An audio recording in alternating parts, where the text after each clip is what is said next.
হাদিস শরীফে আসছে যে মানুষের মনের চারিদিকে একটা বাঁধন থাকে, এই বাঁধন তাকে এরকম করে আটকে রাখে।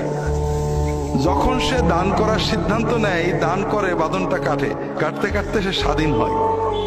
আর যখন দান করে না, ওই বাঁধন পরা অবস্থায় সে থাকে। অন্য হাদিসে আসছে, রাসূলুল্লাহ বলছেন প্রতিদিন সকালে আল্লাহর দুজন ফেরেশতা জমিনে আসেন। একজন বলেন আল্লাহ যে দান করে তার তুমি যেটুক দান করলো আরো বেশি তুমি দিয়ে দাও। আর একজন বলে আল্লাহ যে দান করে না, জমাই রাখে, তার জমানোটা নষ্ট করে দাও। তো বাস্তবতা হলো যে আল্লাহর কোনো কাজ বসে থাকে না, থাকে নাকি? থাকে না। নৌকা যাবেই, আপনি নৌকায় চড়লেন কিনা এটা হলো কথা। আপনি একসময় চলে যাবেন, মসজিদের জায়গায় মসজিদ থাকবে,